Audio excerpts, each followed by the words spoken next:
እንደገና ካረጋጋው በኋላ በሶስተኛው ቀን አንቺ እኮ እዛን ቀን ትላለች። አሁንም ለመለኮስ የተቆጣሽው ለቅለቅ የሚደረግ ልብስ ነበር፣ ምን አስቆጣሽ አሁን ስትላት፣ እኔ እኮ ማማ ለምን ቆሸሻችሁ? ካቆሸሻችሁት ለቅለቅ ለምን አላረግሽም ነው ያልኳት እንጂ እኮ ምን ማለት ነው። ትንሽ አሁንም ስም የተነሳ እንዲ ያሉና አሁንም ተያያዙ። አንቺ ለምንድን ነው የተረጋጋውን ቤት ነው አሁንም እንደገና የምታነችው? ተይ ተይ፣ ኢንሻአላህ አንፍር። የተረጋጋው የረሱትን ነገር አሁን መስታወሰሽ ቤትን ታቃጥይብኛለሽ ተይ ሲላት፣ እኔ ነኝ እንደ ነገር የሚያቃጣጥለው ምናምን አለችና እንደገና ሻንጣውን ይዛ ብትክ ከዛ እንደገና ወደ እሷ ለመና አደረግ። ኢንሻአላህ እሺ ብላ ተወች። ሻንጣውን አስቀመጠች። እንዳሰረችው ነው ሻንጣ ያለው ደግሞ አትፈታው፣ እንዳሰረችው ነው የሚኖረው። ከዛ ምን ደረግ? ከዛ በኋላ ይሄ መጨረሻ የሄደችበት በቃ እንደዚህም በሆነ ነገር አኮረፍ ብትላለች እና ቦጋለች። በተናደደች ሰዓት ሻሹን ትጥለዋለች። በቃ ትወጣለች፣ ትገባለች። በቃ ልጆቹ ሁንቡር ይላሉ። ከጣልኩባት አላህ ይጥልብኛል። የሰው ሀገር ነው ያልኩት። ታምሜ ነው ያለው። ውሸት ለቀብሬ ብዬ ነው የማወራው። ለቀብሬ ብዬ ነው ያሰራችው ነገር እዚህ አግባብ አይደለም። ከዛ ሸኘኝ አለች። በቃ አሁን የሆነ ችግር ሳይፈጠር ሸኘኝ አለች። ሸኘኝ አሁን እንደ ሌላ ጊዜ የሚመለስ እንዳይመስል ሸኘኝ አለችኝ። አላፈጠረችም። እንደዚሁም እራት አልበላችም፣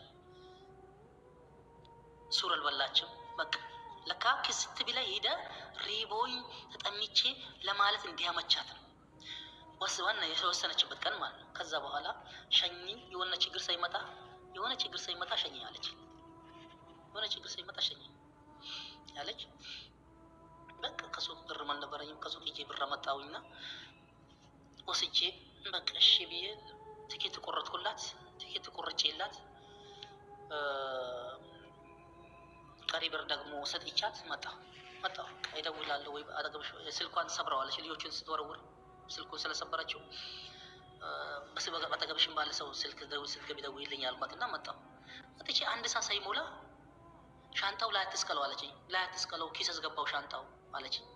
እሺ ቤት ሻንጣው ኪስ አስገባውላት መጣሁ። ልክ አንድ ሰዓት ተኩል አካባቢ ቤቱ ጠፍቶብኛል፣ እዚህ አካባቢ ያለሁት መታ ውሰደኝ አለች። እንደገና ተራክፈ ማለት ከመኪናው ተራክፈ መታለች። እንደዛ ስትጠይቀኝ ከዚህ ቤት የሰራችው ራሱ ወንጀል የሰራችው ነገር ጠፋ። በቃ ውስጤ ይረሳብኝ መጣ። ለምን ደውለህ ተሻላችሁ ስትለኝ እንግዲህ የውስጤ ተፋቀልኝ መጥቶ ነው። ነገር ግን አሁን ተቀያይሮ ነገሩ ተቀያይሮ ይሄን በ30,000 ብር ከውጭ በመጣ በ30,000 ብር አታሏት አወል ቪዲዮ ሰርቶብሻል ብሎ አታሎ ወስዶ ይሄን ቪዲዮ ማሰራቱ ትክክል አይደለም። ሰውየው 30 ብር ለማውጣት 1 ብር የማውጣት አቅም የለውም። ብሩ በሙቢ ቤት እንግዲህ ይሄ ነገር ሲወራ ቀደም ብሎ ከሙቢ የተያያዘ ሰው 30,000 ብሩን አካሂዶ ቶሎ ብሎ ቪዲዮ እንዲሰራ ያደረገው የጀርባ አጥንት የሆነው ከኢትዮጵያ ውጭ የሆነ ሰው ነው። ሁላችሁም ታውቁታላችሁ፣ ሁላችሁም ታውቃላችሁ። አላህ ይፋረድ። ለአላህ ሰጥቻለሁ።